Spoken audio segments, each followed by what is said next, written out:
Strange New Worlds, Season 2, Episode 7. Finally, we get to visit Toontown. Hey, this has been spoiled for so long. It was announced at a mission convention.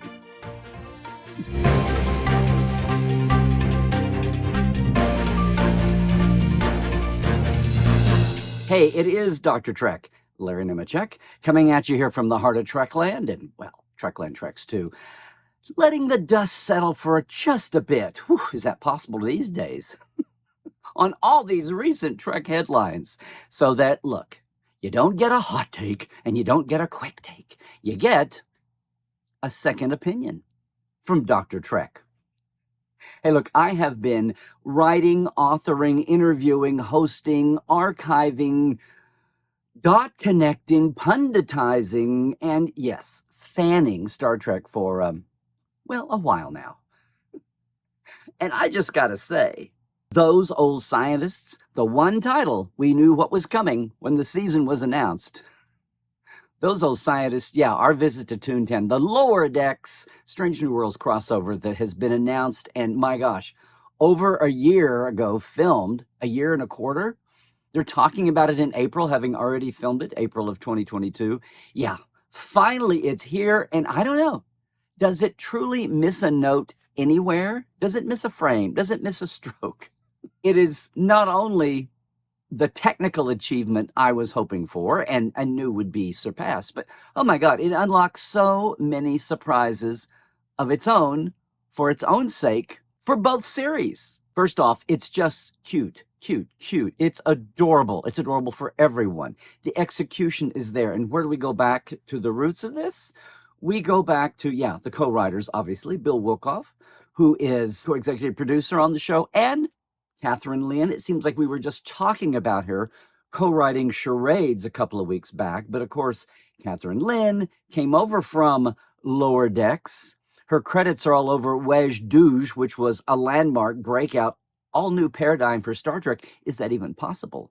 The 3-ship parallel story that was so delightful. But she started off as the canon consultant for season 1, wound up as executive story editor for Mike McMahon. So that explains a lot. And now, supervising producer here on Strange New Worlds, and has jumped into the fray. Very nicely done. Of course, you do see who's a consulting producer in here. Of course, it's Mike McMahon himself. You got to make sure all the touches are there.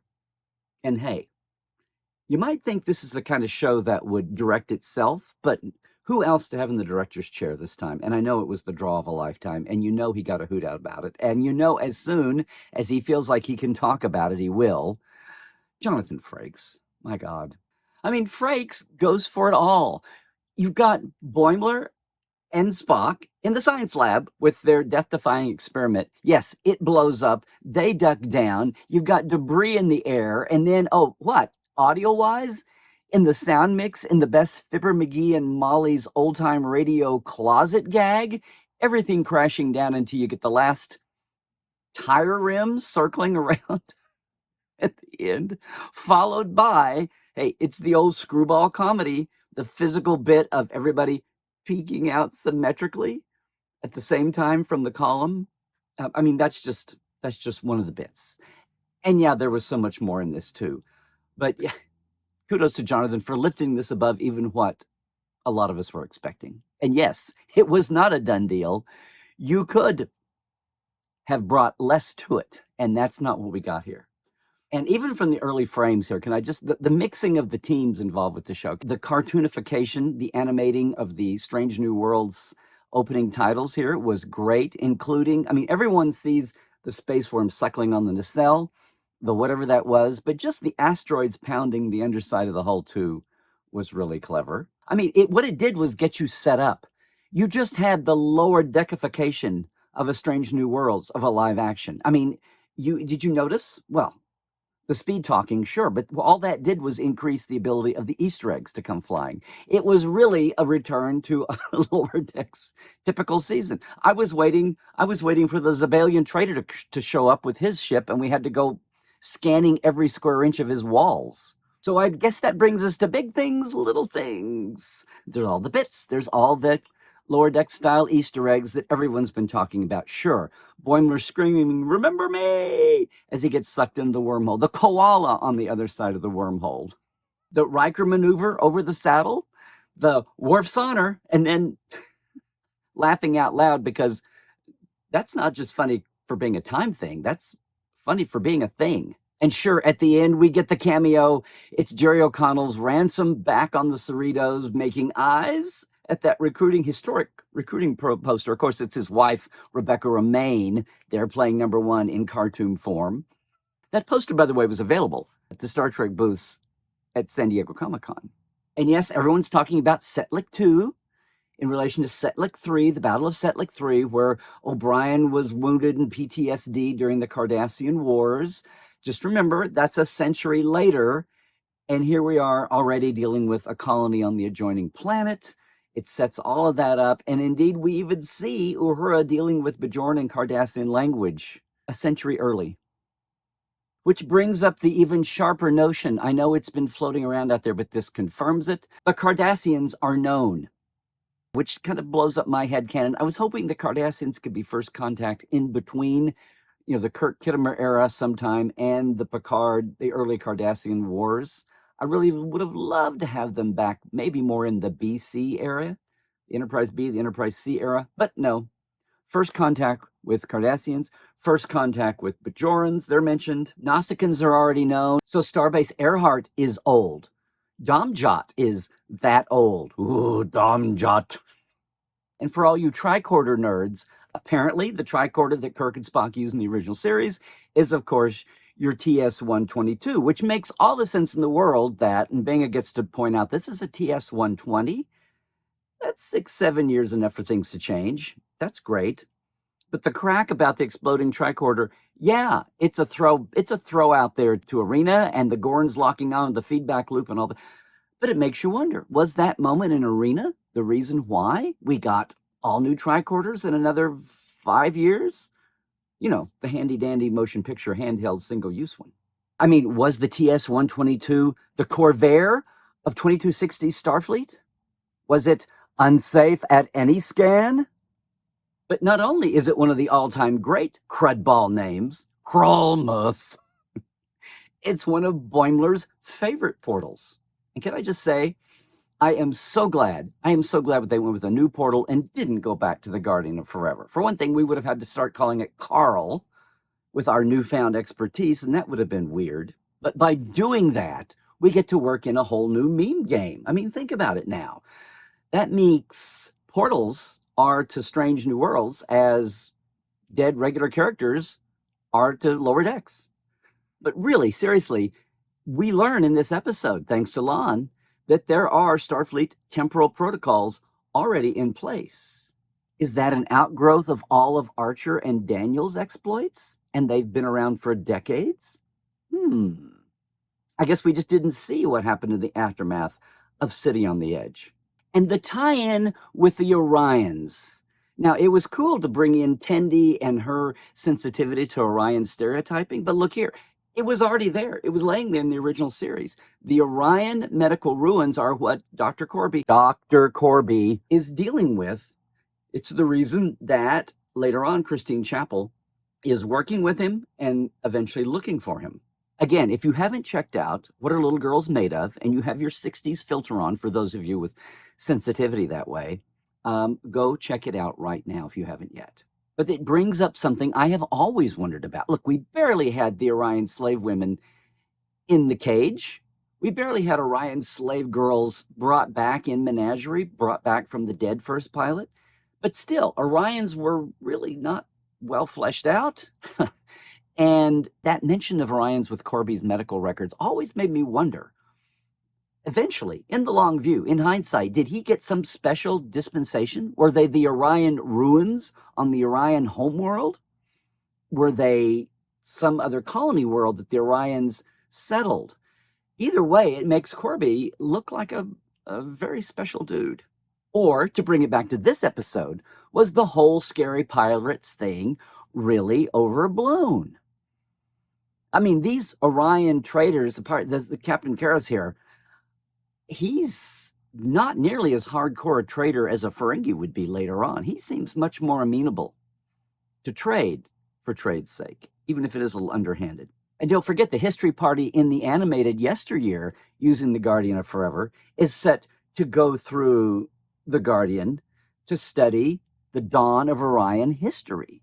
There's just a real unexamined connection here between Orions and time travel portals, intended or otherwise. And the fact that Pike gets to work in, of all things, squeeze in a little standard Starfleet Enterprise diplomatic victory win there at the end and help smooth things over with this particular Orion, and in the process rewrite Orion history and make Tendi in the future happy by creating this whole meme about Orion ruins and historians and all of that. It's not quite so life and death, but it almost smacks of Captain Sisko jumping into play Gabriel Bell there, just to preserve a timeline, or in this case, to launch a whole new one for the sake of quadrant peace. But I got to say, apparently, we've also learned that Orions have some trouble with Terran Galactic Standard pronunciations.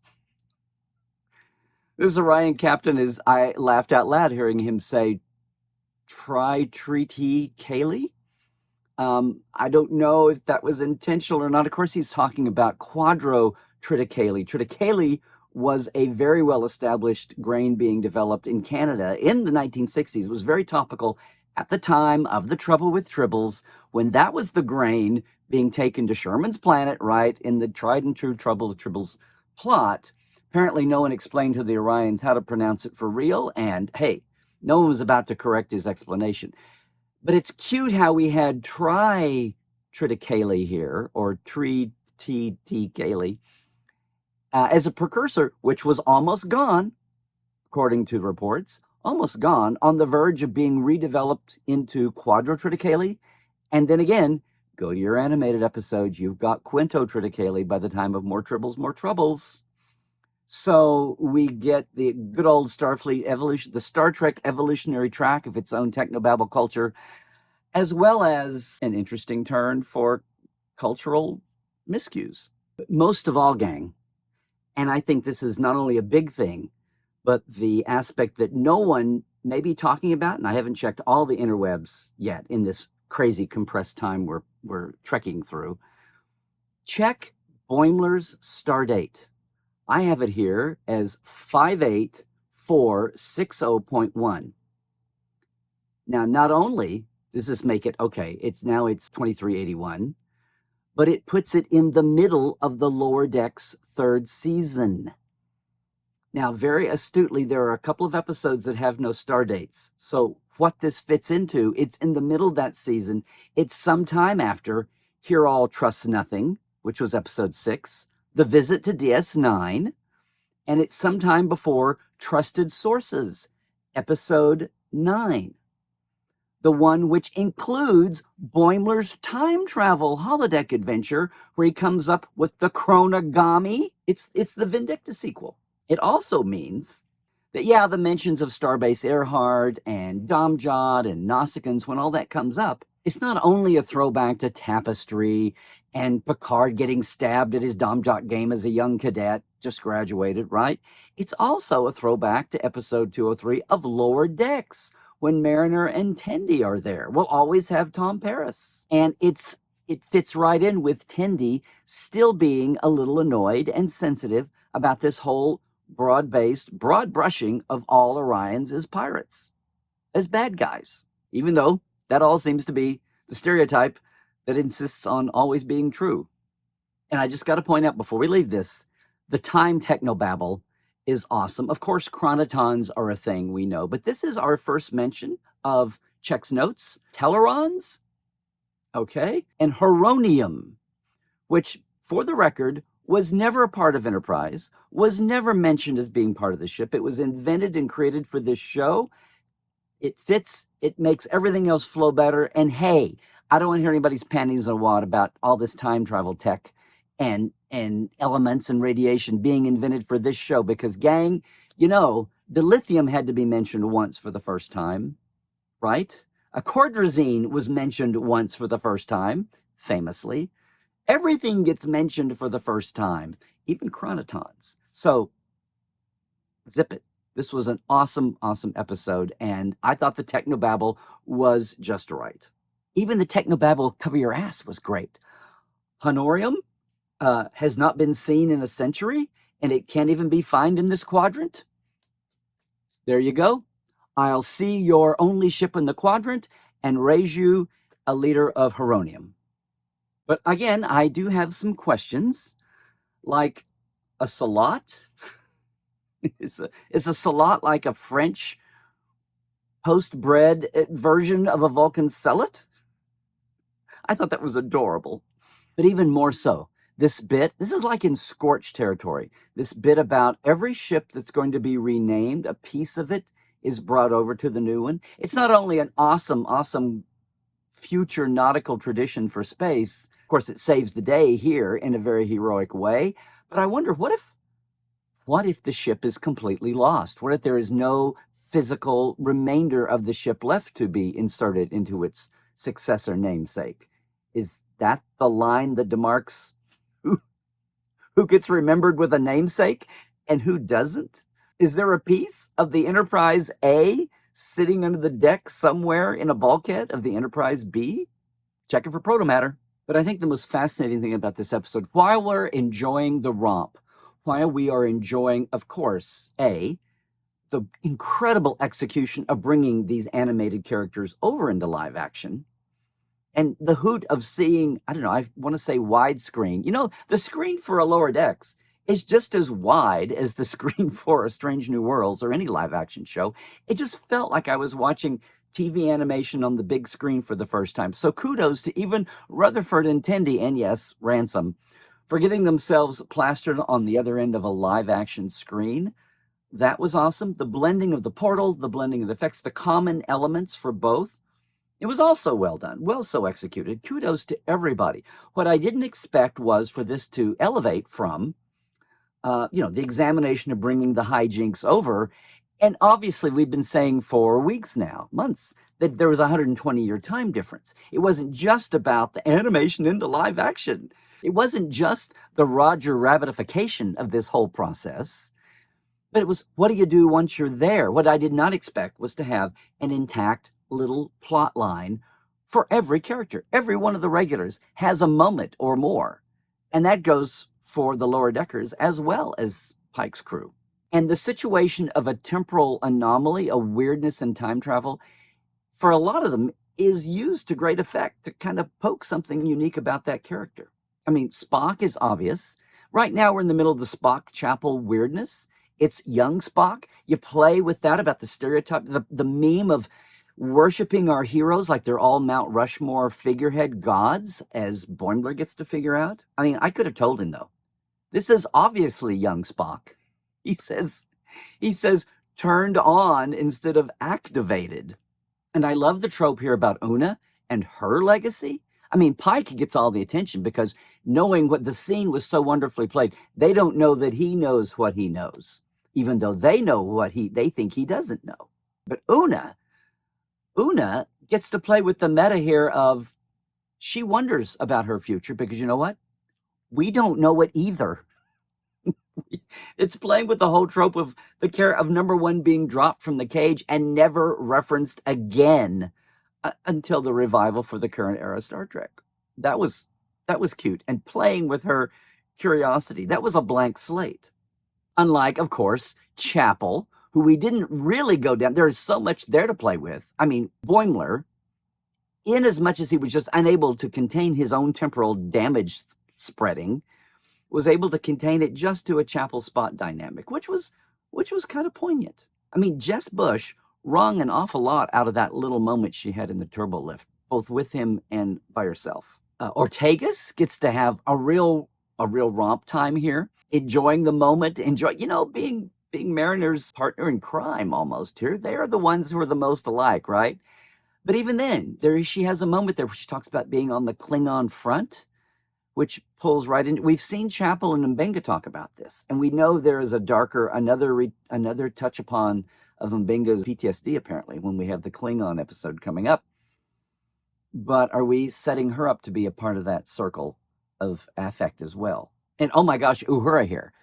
diving totally into her workaholic life, the fleshing out, putting texture on Uhura's character as the workaholic that never stops when she runs smack dab not only into her crewmates there, but yeah, running smack dab into the one person in all of Starfleet history who will drag you into a late morning the day after, good old Beckett Mariner. Now, the Peleocene was just precious. But it's an example if you're going to have her people that live thousands of years, who else to bring into a story about fish out of water time travelers, even friendly ones? But who knew Pelia knew Cary Grant? I mean, yes, look it up. That's her quotee.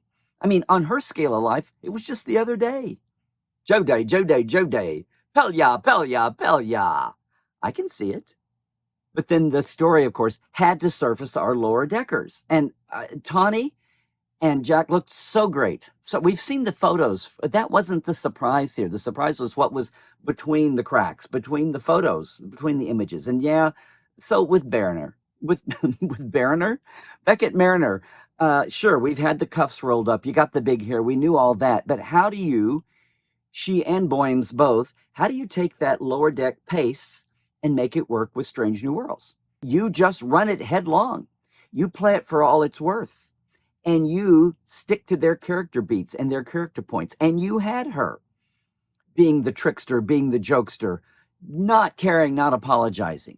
Even the fact that we're dealing with, she's playing with it like it's historical artifacts, but we still had rank structure. We had a captain and a commander, not too happy with these couple of wacko ensigns. A lot of deference paid, maybe too much deference, and maybe, again, exposing some of these, some of Pike's too niceness. What, are we back in a quality of mercy here? Getting him again and again and again and playing on that. And Pike, most of all, the one most of all, with the time thing to play with. And yes, he has visited the time crystal planet. He has been to Borov. They don't know about that. He knows that.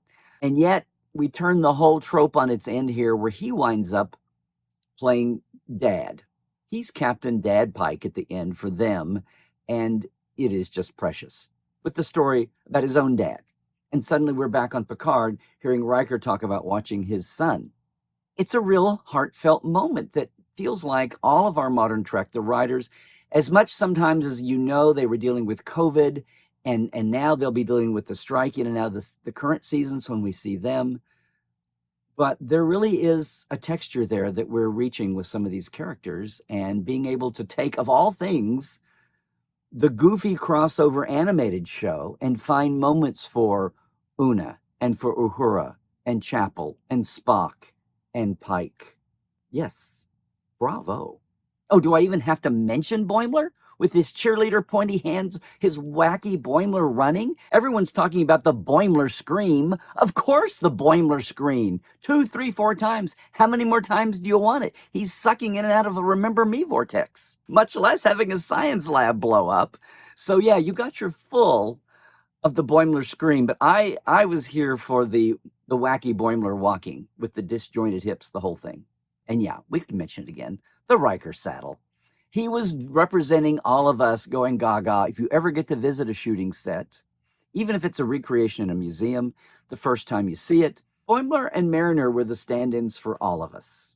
And yet, as we wrap this up here a little bit, and yet as much as our eyes were on the two of them, as I said, we could not help but see the reaction with the Strange New Worlds. The best part of this whole episode, though, wondering how you would mix these two generations, these two media, animation and live action, how you would be true to Mariner and Boimler and still be true to the cast. Whose way would give way? Would it be the stately quasi-Shakespearean roots of live action Star Trek, or would it be the wacky Adult Swim pace of Lower Decks? Well, you know what? Why make a choice? There was no choice. We had both, and there it sits. In fact, of course, in the best Lower Decks tradition, they brought over their import of calling it out, right? So some of the best moments were them talking about the slow-talking Pike folk, and the Pike folk talking about them and their specific references, which are crazy. By the way, was there a time travel reference we didn't work in here? Dystopian San Francisco riots? I think not. You can go down the list. Everybody's putting those out. My point here is we didn't shy away from bridging or making it in the middle. No, we had both of them. And I got to thinking, is that almost a meta viewpoint? Is that a statement out there for our own fandom? For those who may not have sampled Lower Decks because it's too fast and manic, but maybe some of the newer fans not caring for some of the slow motion of the... I just thought it was a very clever way. Look, they're a century apart. They're 120 years apart. It's totally fine to have the quirks not just be personality quirks, but have the pace of life speeds up. Now, there's a part of me that wants, in their own memory, for Boimler and Mariner just to go back maybe 10, 12 years, go visit the Enterprise D. They talk a lot like Pike's crew does at that pace. But still, I thought it was a very fun meta way to wrap our arms around everybody in Starfleet, in Star Trek fandom. I mean, the cool thing was we even got some Tendi and Rutherford moments, including Rutherford's little shout out there to the wacky EMH Dr. Chakotay digital snap camera that kicked this whole thing off. But the thing I did not see coming most of all was who knew that the vaunted crossover episode between animation and live action, between Lower Decks and Strange New Worlds, was going to turn into a love fest for Enterprise. Enterprise fans, I hope you all see this. I hope you get it. And it makes total sense. What's the best way to unify those crazy future kids from the stately Strange New World Pike crew? You show the Pike crew nerding out just as much over their heroes as you do the Lower Deckers nerding out over Pike and Spock and Uhura. And how do you do that? Well, who are the heroes of the Pike era? And Kirk even. Well, of course, we go back to Archer. We go back to Archer, the NX-01. Name shout-outs for Travis Mayweather and Hoshi Sato. I love that the two who got the least fan base out of Enterprise there. Yay, Linda. Yay, Anthony. Looking at them as heroes and namesakes. And yes, doing a direct Hoshi Sato Uhura, Nyota Uhura tie was wonderful, was awesome. Much less having the ship itself be the hero. And shout out to all the hijack the ship memes, all the way from Star Trek 3 to, yes, Picard last season. And if you've ever heard me read it, the unused first draft of The Middle of All Good Things, stealing the Enterprise D out of a space museum, then didn't get used. We went with future Enterprise D and 3 nacelles. Now, it's going with the trope of stealing the ship and saying, nope, we have it right here. And having Boimler figure it out in his nerdiest way was precious. In fact, I think the only thing keeping us from having a little reprise of the Enterprise theme, the way it's been popular lately on Picard and elsewhere, through some of those scenes as well. Remember, Faith of the Heart was a licensed song. That would have been a little moolah to include it here in perpetuity. But it was fine. It was fine. The point was across. I was so tickled to see the Enterprise NX-01 not only get all the love here for Archer crew, but come in and save the day. Take that, Picard, and take that, everybody who made fun of the early Lower Deck shows where the Lower Deckers name drop Kirk, Spock, Picard, Data, Riker. See? It happens across the generations. Oh, last thing. My line of the night, my LOL moment. I love grapplers. It's like La'an was the fill-in Worf. Okay, maybe this is the place to sign off on this second opinion. But what about you? What did you think? What did you think about what I thought? It's a perfect time now to leave your comments below, like and subscribe, ring the bell, do all the things. Please boost our signal. Let me hear from you. Come on, I dare you to subscribe for some Star Trek sanity.